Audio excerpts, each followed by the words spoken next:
Hello everyone, my name is Claudius Cazan. In this video, we start talking about seventh chords. I'm also going to perform for you the number 32 from Robert Starr's Rhythmic training book and Solfege number 30. Please stay tuned.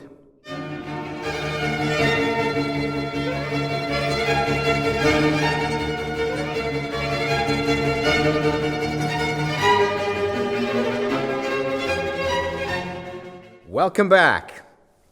First of all, I want to wish you guys a happy new year, and let's hope that year 2021 is going to be a better year than 2020. Let's leave it at that. And let's start talking about seventh chords. Seventh chords are just extensions of our idea of the triad. Okay?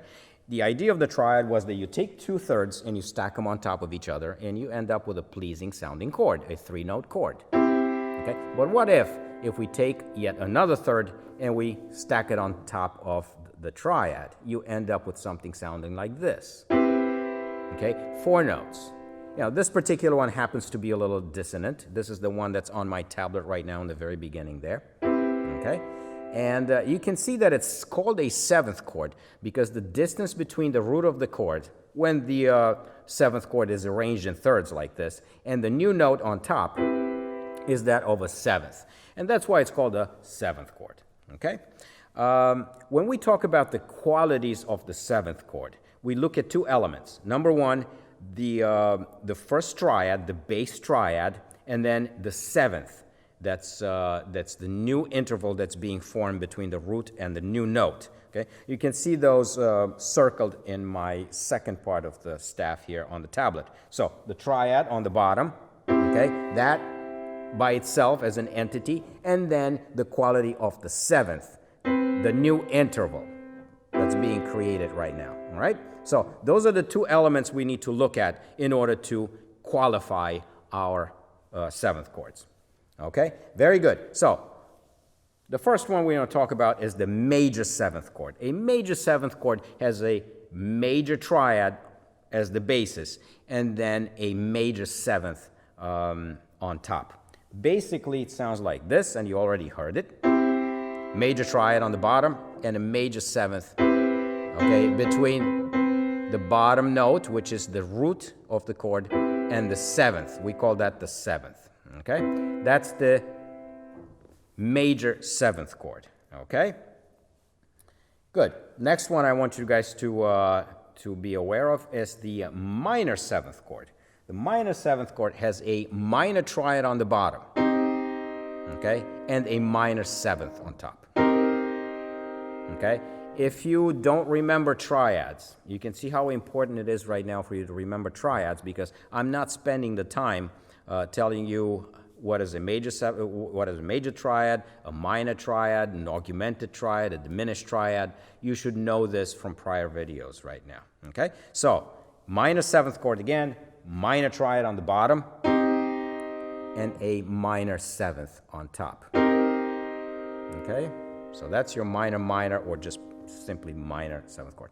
The third one is our trusty dominant seventh chord. You probably heard the term dominant seventh chord, and I'll explain in a second why it's called a dominant seventh chord. But the dominant seventh chord, it's based on a major triad, C, G, with a minor seventh on top. Okay? Sounds really nice. It cries for resolution. It's one of those chords that should resolve. Okay? Unless you're playing other kinds of music, like blues or something, in which case you don't need to. But in classical music, the dominant seventh chord is usually resolved to something like this, to a more stable root position triad, or so on. And let's talk a little bit about why it's called a dominant seventh chord. Okay, this particular arrangement of thirds, okay, a major triad on the bottom, major minor, right? That's the composition of the major triad, with a minor seventh between the root and the new element, the seventh. It's called a dominant seventh chord because it's always found on the fifth degree, okay, of every major and minor scale out there. Okay, almost every minor scale out there, except the natural minor. But the harmonic and the melodic forms of the minor. All right, so let me explain that. So consider this particular one that I have on the tablet right now, E, G, B flat, as being on the 5th degree of some major scale. So if this is your 5, all right, the C is the 5th degree of some scale. All you have to do is go down a perfect 5th and find out what key does this dominant 7th chord functions in. Okay, so if this is the 5th degree, go down a perfect 5th, that means F. Okay, and you can find that the tonic of that scale that this dominant 7th chord functions in is F major. And you say, oh yeah, of course, F major has a B flat in the key signature. Therefore, my dominant 7th chord here has a B flat also in its composition, right? So, if I build a 7th chord on pitch C, okay, in the key of F major, taking in consideration that it has a B flat in the key signature, I come up with these exact notes, C, E, G, B flat. Okay? That's why this is called the dominant 7th chord, because it's always found on the 5th degree of the major and minor keys. Now, you can say, okay, how about F minor? We understand F major. It's easy to understand. How about F minor? F minor is the relative minor of A flat major. A flat major has 4 flats in the key signature, right? And if I play F minor right now, and I will play the harmonic version.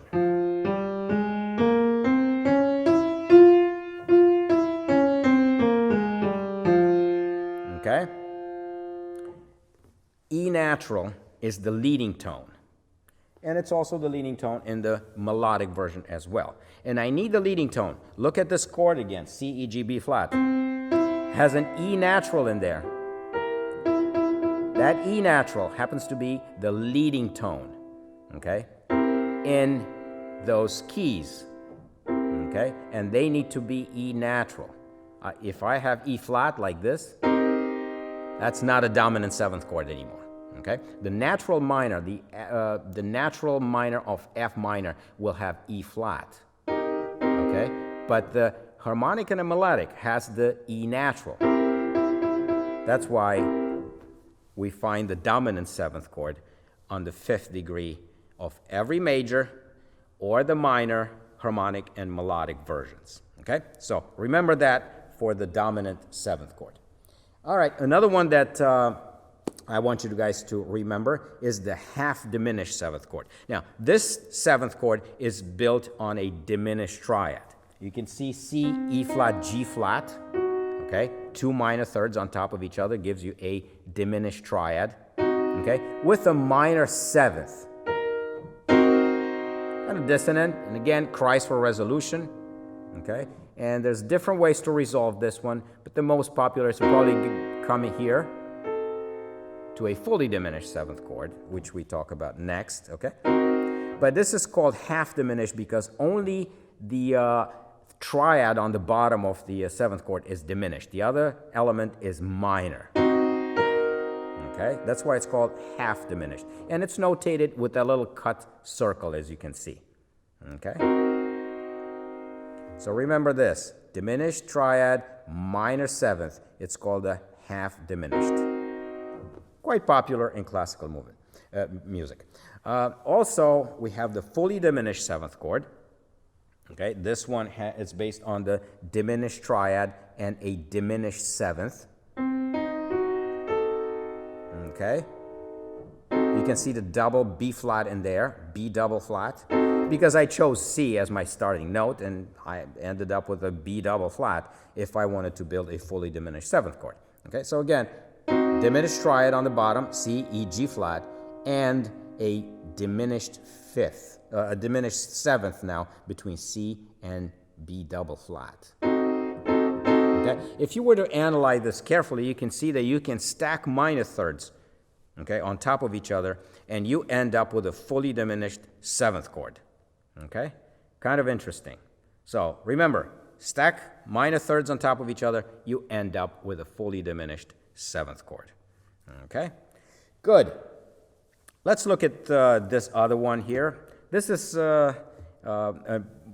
one that's not so popular, the minor major. It doesn't really have a name on its own, but it describes what kind of a triad you have on the bottom, the minor triad, C, E flat, G, with a major seventh. Okay, it's quite dissonant because of this major seventh. And this one is kind of a unstable one too. It cries for resolution, most likely there, okay, to a minor triad. Okay, so from a seventh chord into a triad when you resolve it. Okay, this is arguably could be something else. If you consider that B natural on top as being part of a chord in a previous chord, okay, but now it's that major seventh in this particular chord, some composer might just consider it as a suspended note, you know, and it could be also a suspension in here and not really part of the chord because we are resolving it up, okay?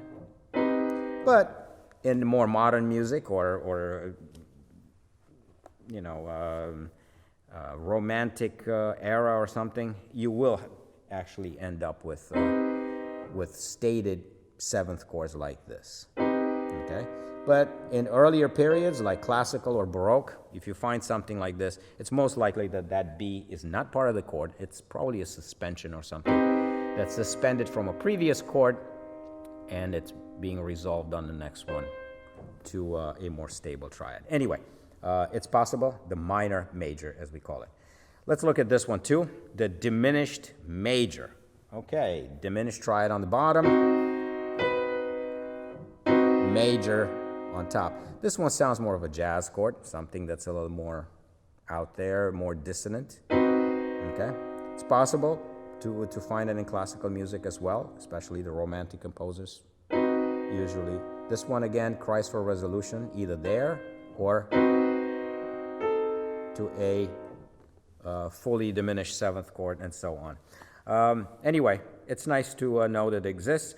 It's purely descriptive. You have a diminished triad with a major seventh. Okay, and also this one, the augmented major. You have an augmented triad on the bottom. This kind of jazzy too, with a major seventh. Okay.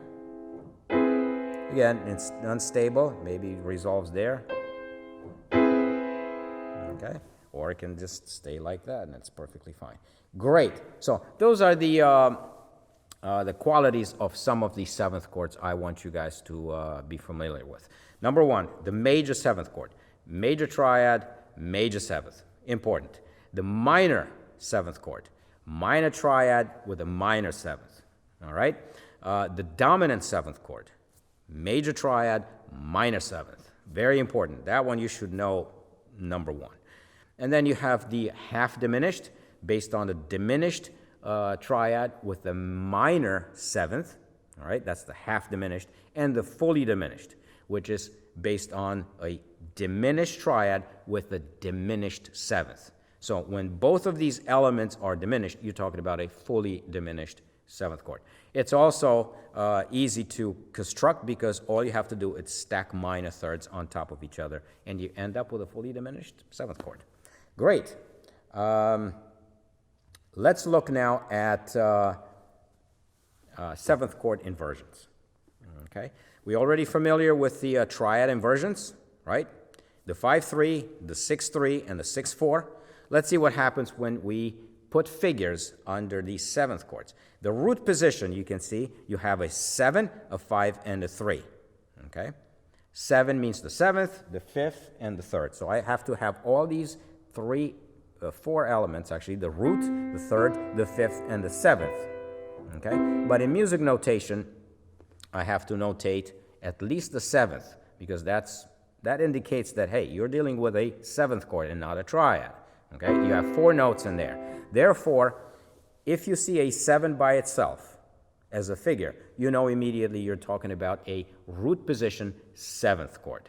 You might have all the elements, the other elements, meaning the fifth and the third, or maybe the fifth is missing. Remember from last time, if you were to miss any of the elements, the fifth is the one to miss. It's possible that you could be missing the fifth in here too. But if you want to have a fully, a full function seventh chord, you should have all these four elements: the root, the third, the fifth, and the seventh. Okay? But it's not necessarily to put them all. The fifth and the third are taken for granted. Therefore, it's enough if I just put the seventh. Okay? So for root position, the 7 is enough to describe the root position seventh chord. How do we invert this? We take the bottom note and we flip it up an octave, and we end up with this: E, G, B, C. If I look at the figures, I see that I have a 6th, a 5th, and a 3rd. Okay? Now, 5, 3, I can't group those. That means root position triad. But if I group the 6 and a 5, that's kind of new. All right? 6 means a first inversion triad, so I can't use that. But a 6, 5, if I group those two, that would be enough to signify a seventh chord in first inversion. That's why, we use the 6, 5 to notate a first inversion seventh chord. Okay, so it sounds like this. Very similar to this, but now the C moved to the top. Okay, good. Let's further invert this. Second inversion, and the figures are 6, 4, and 3. That means that I have a 3rd, a 4th, and a 6th above the bass, or the lowest sounding note. Okay? If I were to pair these together, I would pair the 4 and the 3, because those are new elements, to signify a second inversion seventh chord. Okay? Again, 6, 4 comes from triads. That's a second inversion triad. It won't work. But if you put the 4 and the 3 together, those are new. It's a new pair. So therefore, they use the 4, 3 to indicate a second inversion seventh chord. Great. And since you have 4 notes, you have yet another inversion of seventh chord. You have a third inversion. Okay? And that sounds like this in our case here. Okay? That second is on the base of the chord. Okay? And the figures here are 6, 4, 2, meaning that I have a 6, I have a 4th, and I have a 2nd above the lowest sounding note. If I were to pair figures here to indicate what kind of a inversion we have, I would pair the 4 and the 2. Okay? Or, since 2 is kind of new, we can just put the 2. Okay? But if you see a 4, 2, that also means a third inversion seventh chord. Great. Now let's quickly recapitulate here. If you just see a 7, that means a root position seventh chord. If you see a 6, 5, that's your first inversion. A 4, 3 means a second inversion, and a 2 by itself, or a 4, 2, that means a third inversion seventh chord. So 7, 6, 5, 4, 3, 2. Very easy to remember. Okay? Remember that. Root position 7, first inversion 6, 5, second inversion 4, 3, third inversion 2. Okay, great. Now that you know everything there's to know about seventh chords, you know about the qualities, and you know about the inversions and the figures, let's label some of them that we can see on the tablet here. So I'm starting with an E, G, A, C sharp. Okay, sounds nice. First of all, I need to know if this is a seventh chord. And how do I do that? I need to arrange these 4 notes in thirds. If they stack nicely in thirds, I do have a seventh chord. If they don't stack in thirds, I don't have a seventh chord. Okay? But from what I hear here, they will stack in thirds. Okay? Sounds really nice. It's a full sounding chord. And you can play with the notes, you can arrange them. You'll find out that if you stack them like this, A, C sharp, E, G, you come up to the root position. So E, C sharp, E, G is the root position, okay, of this particular chord. And then you can see, well, what do I have in the bass here? I have the 5th in the bass, the E. which means the second inversion.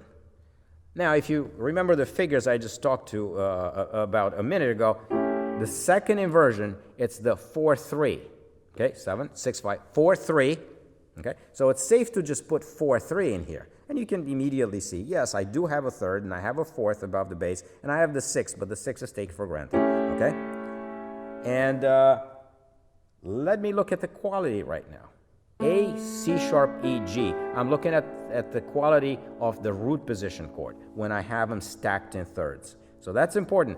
Put your notes in thirds first before you look at the quality.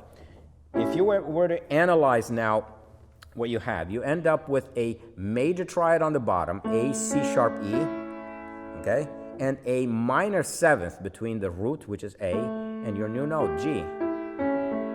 Now remember that that major minor, it's also called the dominant seventh chord.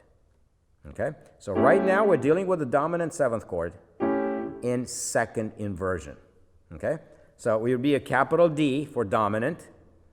4, 3 would be the figures. So let's see. Okay, well, this is the work in between, the major triad on the bottom and the major seventh, the minor seventh on top, and then the D, the capital D meaning dominant. 4, 3 is the inversion of the figures for the second inversion. And there you go. Dominant 4, 3 sounds like this. Up from pitch E, of course. Okay? And these are the notes that I gave you initially. Okay, let's do one more. G sharp, B, D sharp, E. Ooh, that sounds kind of interesting. Is this a seventh chord? Well, let's put it in thirds. Let's see what happens if I put it in thirds. I can see that if I bring the E down an octave, I already have them in thirds. So E, G sharp, B, D sharp. Yes, I do have a seventh chord, a legitimate seventh chord. Okay? But what do I have in the bass? I have the third in the bass here on the tablet, which means that it's a seventh chord in first inversion. What are the figures for first inversion? 6, 5, right? So this would be a seventh chord in first inversion, so the figures would be 6, 5. Now, let's see what the quality is. Since I have it already in root position here, E, G sharp, B, D sharp, let's look at the quality.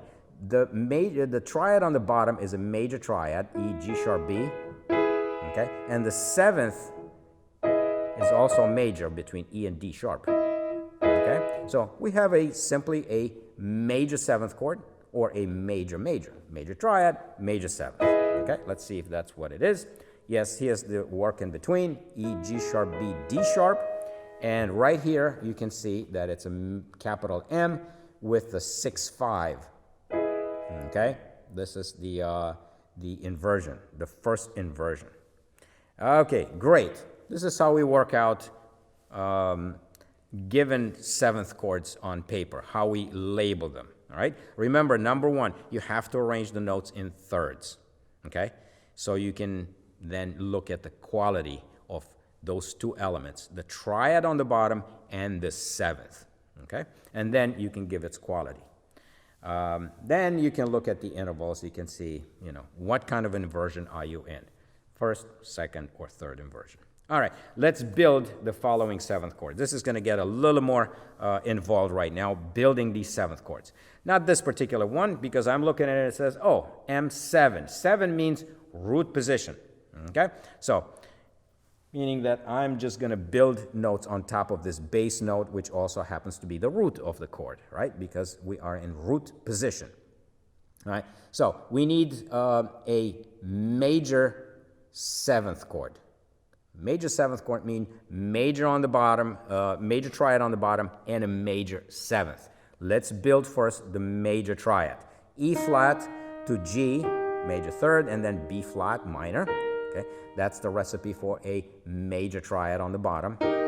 E flat, G, B flat, and then we need a major seventh, which between E flat, I need a D natural, right? E flat to D natural is a major seventh. So notes should be E flat, G, B flat, D natural. Let's see. There you go. E flat, G, B flat, and D. Okay? Good. Let's do another one. A fully diminished. See the full circle in there? That means fully diminished. Okay? Remember fully diminished? Stacking minor thirds on top gives you a fully diminished seventh chord. But this one is not in root position, so we have to be careful in here. Okay? This is in 4-2 inversion, or the third inversion, which means that this E flat here, it's actually the seventh of the chord. What would be your root in here, and this is the seventh? Let's move this up an octave, just for the sake of, easy. If this E flat is the seventh, okay, because we're in 4-2 inversion, we're in the third inversion, that means that I need to have some kind of an F as my root, okay? But remember, the seventh in a fully diminished seventh chord needs to be a diminished seventh. Okay, so I need to bump that F to an F sharp. Okay, it's going to sound like a major 6, but it's spelled like a diminished seventh. E flat to F sharp. So the next note after E flat in here will be F sharp. Okay, now since I have the root, since I have this, I can just build minor thirds on top of A sharp, F sharp. F sharp to A, minor. A to C, minor. C to E flat minor. So there we go. We already have all our notes. We just have to put them in order in here. All right? E flat. Okay. E flat, F sharp, A, and C. Okay? By the way, no matter what inversion you are in, a fully diminished seventh chord will always sound the same. Because no matter where you start in that sequence of minor, minor, minor, minor thirds, it's all going to sound the same. Even if, E flat to F sharp is a second, technically. But it sounds like a minor third. E flat to F sharp sounds like a minor third, even though it's an augmented second. Anyway, let's see if that's correct. E flat, F sharp, A, and C natural, okay? This is a fully diminished seventh chord in third inversion, starting on pitch E flat, okay, going up. Okay, good. In your homework, you'll have an opportunity to work a lot more with this. All right, let's do one more. A minor 6-5, meaning a seventh chord in first inversion, up from pitch G flat. Okay. If you see a 6-5 in there, you immediately think, okay, first inversion, that means that that G flat that's given to me there, it's the third of the chord. It's not my root. Okay? So that's the third, and I need some kind of a 6 up from there, which is an E, and a D, which is a 5, and of course the third, some kind of a B. Okay, so notes that I need to pencil in here are B, D, and E up from this G flat in here. Okay? Now, think this way. If G flat is the third of the chord, where is your root? Root should be some kind of an E. Okay? And we're dealing with a minor triad on the bottom. Remember, the minor seventh chord has a minor triad on the bottom and a minor seventh. Minor, minor. Also the minor triad, right? So, from pitch E flat, you have to construct a triad that has G flat in the middle, and it's a minor triad. So, what's in a minor triad? It's a minor on the bottom, major on top. So if I go down a minor third, that means E flat, and a major triad up from it, B flat, I have already my minor triad that's usually sitting on the bottom of the seventh chord, okay? And now I need a minor seventh on top of my E flat, which is the root, which is D flat. All right, so I have all the notes. I have the right quality, minor. All I have to do is spell them in first inversion, which is G flat, B flat, D flat, and E flat. Okay, so G flat, B flat, D flat, and E flat. All notes flatted. Let's see if that's what it is. There we go. Okay, and this makes a minor seventh chord in 6-5 or first inversion. All right, very good. A lot more of this in your homework. All right? So quickly recapitulate. The ones that I want you to remember is the major-major, or the major seventh chord, the minor-minor, or the minor seventh chord, the dominant seventh chord, the major minor, okay? The diminished minor, which is the half-diminished seventh chord, and the fully diminished, which is diminished, diminished.